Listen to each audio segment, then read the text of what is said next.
आज India global forum मध्ये काही महत्त्वाचे एमओयूज आपण केलेले आहेत। त्याच्यामध्ये युनिलिव्हरचा जो ग्रुप आहे, त्याचा जो आईस्क्रीम बिझनेस आहे मॅग्नम, त्याचं जगातलं त्यांचं सगळ्यात मोठं जे जीसीसी आहे ते पुण्याला लोकेट करण्याचा त्यांनी निर्णय घेतला। त्याबद्दल त्यांनी आपल्याशी करार केलेला आहे। त्यामुळे जीसीसी इकोसिस्टममध्ये पुण्याला एक महत्त्वाचं स्थान या एमओयूमुळे मिळणार आहे।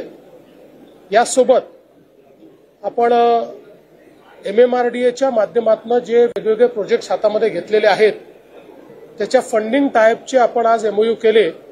4,07,000 कोटी रुपयाचं फंडिंग हे एमएमआरडीएच्या प्रोजेक्ट्स करता आज उपलब्ध झालेलं आहे।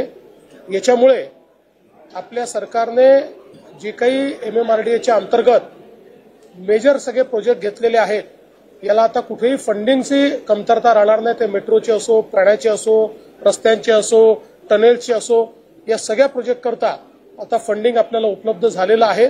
त्यामुळे हा जो काही मुंबई मेट्रोपॉलिटन रिजन आहे, ज्याला आपण भविष्यामध्ये 1.5 ट्रिलियन इकॉनॉमी तयार करतो आहोत, त्याकरता खूप मोठा फायदा आजच्या या एमओयूमुळे या ठिकाणी होणार आहे। lot of Indian companies have showed their interest in MMRDA.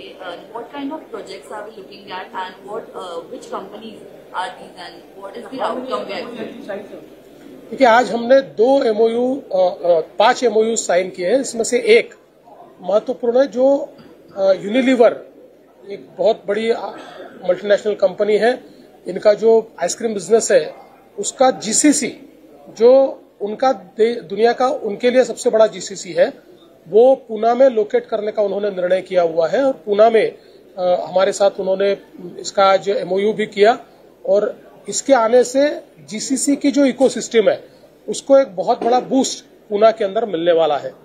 इसके अलावा हमने जो हमारे भारतीय फंड्स है उनके साथ एक एमओयू किया है, जिसमें ये हमारे सारे भारतीय फंड्स 4,07,000 करोड़ रुपया एमएमआरडीए को दे रहे हैं। एमएमआरडीए के जो प्रोजेक्ट्स है, चाहे फिर वो रोड्स के प्रोजेक्ट्स हो, टनेल्स के प्रोजेक्ट्स हो, पीने के पानी के प्रोजेक्ट्स हो, हाईवेज के प्रोजेक्ट्स हो, कोस्टल रोड जैसे प्रोजेक्ट्स हो, या फ्लाईओवर जैसे प्रोजेक्ट हो, सारे के सारे उनके जो प्रोजेक्ट्स है उन प्रोजेक्ट्स के लिए 4 लाख और मेट्रो के प्रोजेक्ट्स, इसके लिए 4,07,000 करोड़ का आज फंडिंग टाइप हुआ है। तो जो नीति आयोग के साथ हम लोगों ने एमएमआर रीजन को 1.5 ट्रिलियन की इकोनॉमी बनाने का एक रोड मैप तैयार किया है, उसके लिए जो इन्वेस्टमेंट हमको करनी है उस इन्वेस्टमेंट का आज टाइप हुआ है। मैं ऐसा मानता हूं हिस्टोरिकल इस प्रकार का टाइप हमने किया है।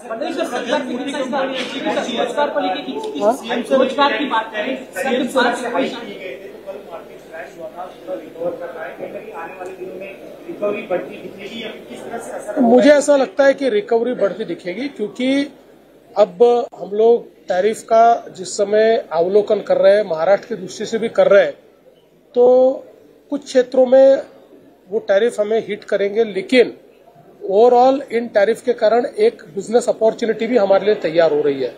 और हम लोग प्रयास कर रहे हैं कि उस बिजनेस अपॉर्चुनिटी को हम लोग असेस करके उस दिशा में आगे बढ़े। और मुझे लगता है कि ओवरऑल अगर हम इसका इफेक्ट देखें तो मॉडरेट इफेक्ट होगा, ऐसा इनिशियली तो हमको लग रहा है। इसीलिए मार्केट धीरे धीरे सुधर रहे हैं।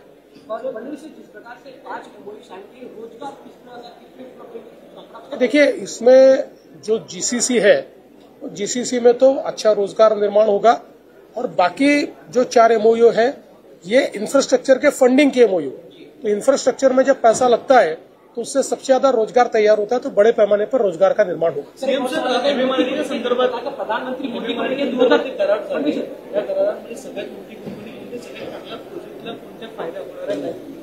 नाही, याच्यामध्ये सगळे आपले इंडियन फंडर्स आहेत। हुडकोनी 1.5 लाख कोटी रुपये दिलेले आहेत, आरईसीने दिलेले आहेत, पीएफसीने दिलेले आहेत, या सगळ्यांनी दिलेले आहेत। त्याच्यामुळे आता एमएमआर रिजन मधले जेवढे आपले प्रोजेक्ट आहे, मग ते मेट्रोचे असो, ते टनेलचे असो, ते रोडचे असो, ते हायवेजचे असो, ते ब्रिजेसचे असो, ते फ्लायओव्हरचे असो, ते अंडरपासेस, या सगळ्या प्रोजेक्ट करता आता एक प्रकारे फंडिंग हे आपल्याला उपलब्ध झालेलं आहे।